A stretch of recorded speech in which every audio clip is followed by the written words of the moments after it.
Yo, yo, yo, this is your boy, Propeller Pal, wanting to give you a childhood story. It's a bit of a...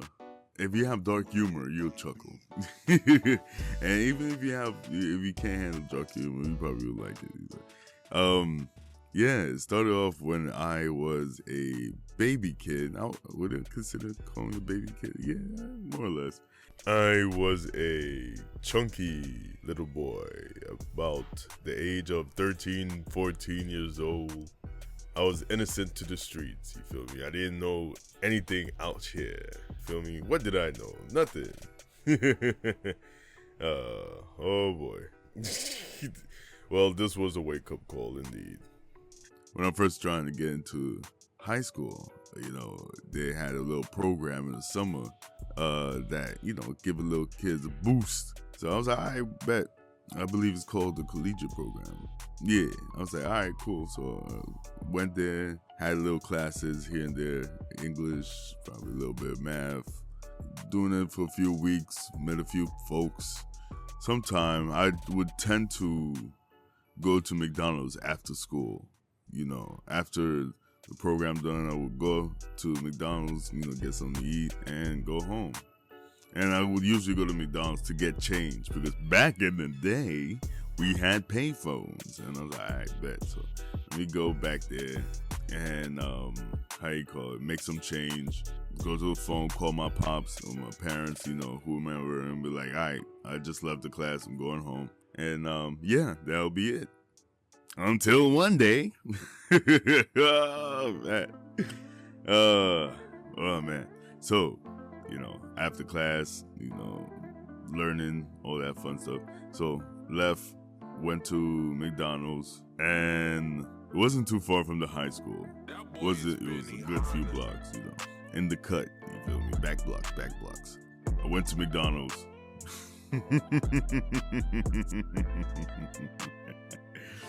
Got my McChicken. Yeah, back then you could get the McChicken for that $1.12 or $1.15, you feel me? That dollar menu was goated. You feel me? You got the cheeseburger, got the fries. You can make your own little meal. Little combos. You got your fries, got your drink, little something, and it'll be good for your pockets. I'm loving it. Good times for real. Anywho, I walked towards the payphone, called, how you call it? I think nobody picked up. No, somebody picked up, and I, talked to them, whatever. And I started walking. Then out of nowhere, this guy comes in, kid, not no adult though, but some kid. He was like, yo, can I get a piece of that? I was like, no, it's mine, my food. I'm hungry, son. And he's like, what? You got $1 or something? I was like, nah, I don't got $1. I'm sorry about that. I just used it for the payphone. You understand? Or I think I said I used it to pay for this, and the rest for the payphone. A few seconds later, bow! Bing! Bah!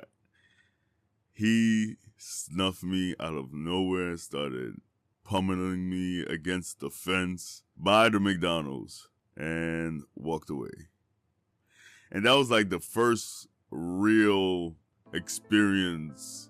Like I've been to a few scuffles in like grade school, but nothing like especially out of nowhere. Yo, bro, your muscles weren't ready. Your muscles like and yeah. So I got up, started sniffling, trying to hold back my tears, trying to hold it back, trying not to look at people in the face.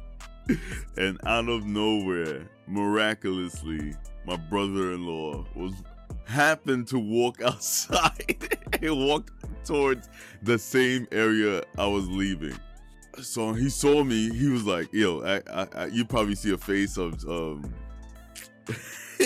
Jet Li." I gave him that face because he always have that demeanor. So yeah. He comes up to me. He's like, yo, you good? What happened, man? What's going on? You good? What happened? And I explained to him, like, I was just leaving McDonald's. And he used the phone. Some guy came out of nowhere and asked me for something, for some money. And, I explained everything. like some Courage the Cowardly Dog. And my brother-in-law's like, where? Come, show him to me. So he like came with him to the McDonald's, walked up and down the McDonald's, didn't see the guy. And meanwhile, he's walking with his flip-flops. He always wears his flip-flops, man. He always got some sandals, man. You gotta let them breathe, man. You gotta let them breathe. Man, as soon as we left the McDonald's, from where the incident happened, there was a door there. So we left there, and as soon as we left, he came in. He looked straight at me, and I said, "It's him!" My brother-in-law turned around. Them flip-flops worked. So it was like Crocs. I know Croc, the guy that created Crocs, looked at him like, son, I gotta create better shoes in the future. Man, my boy took off right after him, chased after him, but the kid was too fast and he had his flip-flops, so you already know. So that Croc guy was in the back was cooking. So he was like, you're...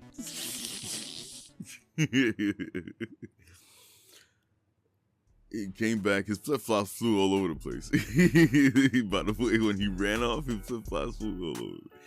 But he came back and he's like, I couldn't get him. It was all good. Went home, told my parents, I think. He's like, you good though? Yeah, I'm fine. But yeah, that's pretty much it. The next day I went back. My sister was with me. My pops was with me. And we went to the McDonald's to low-key look to see. I think mad people already knew who I was because of my brother-in-law running back in here. Still appreciate them for that. But yeah, that was pretty much it. But yeah, oh no, not yet. The guy ended up coming up to me trying to give me a dap. He was like, yo, I'm sorry, I thought you were somebody I knew. And then my sister's like, no, fuck out of here. And started barking on him. I'm like, yeah, let me get my McChicken, please. And yeah, that was pretty much it. But thank you for listening. Yeah, have a beautiful, blessed day. Until the next other 2 times something happened in the future, in the past now. But yeah, I'll tell you those stories in the future. And if you like and subscribe, all that fun stuff, leave a comment. Thank you. Bye-bye. That motherfucker did all that shit for nothing, son. He didn't even take the McChicken. He did that shit for nothing.